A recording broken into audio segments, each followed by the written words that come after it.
కేంద్రపాలిత రాష్ట్రం పుదుచ్చేరిలో సీఎం రంగస్వామి నేతృత్వంలో కొలువైన నూతన ప్రభుత్వంలో కేంద్రపాలిత ప్రాంతం యానాం నుంచి ఎమ్మెల్యేగా గెలుపొందిన మల్లాడి కృష్ణారావుకు కేబినెట్ మంత్రిగా ప్రమాణ స్వీకారం చేశారు. పుదుచ్చేరి లెఫ్టినెంట్ గవర్నర్ కైలాష్నాథన్ మల్లాడితో ప్రమాణ స్వీకారం చేయించారు.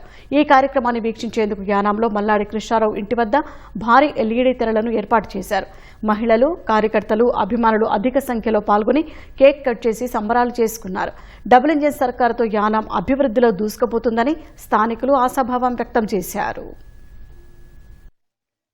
యానంలో మల్లాడి కృష్ణారావు గారు మంత్రిగా ప్రమాణ స్వీకారం చేశారు. అనేక సంక్షేమ పథకాలు, అనేక పేద ప్రజలకు అభివృద్ధి పథకాలు అందిస్తూ యానాన్ని ప్రగతి పదంలో నడిపిస్తున్నారు. యానాన్ని మరింత అభివృద్ధి చేయాలని కోరుకుంటూ సెలవు తీసుకుంటున్నాం. డబుల్ ఇంజిన్ సర్కార్ అభివృద్ధి పరిగెడుతూనే ఉంటుంది. ఇది మాత్రం ప్రజలందరూ గుర్తించుకోవాలి. మల్లాడి కృష్ణారావు గారికి పుదుచ్చేరి కేబినెట్ లో మంత్రి హోదా దక్కినందుకు మా యానం ప్రజలందరం కూడా చాలా ఆనందంగా ఉన్నాం. మల్లాడి కృష్ణారావు గారు యానం అభివృద్ధి కోసం, పుదుచ్చేరి అభ్యున్నతి కోసం అనేక కార్యక్రమాలు చేపడుతుంటారు. ఇప్పుడు అదే విధంగా కేంద్ర ప్రభుత్వ నిధులతోటి ఫ్లడ్ వాల్ తీసుకొచ్చి యానానికి ఎప్పటికీ వరద ముప్పు ఎదుర్కొనే పరిస్థితి లేకుండా చేసే విధంగా ఆయన హామీ ఇవ్వడం జరిగింది.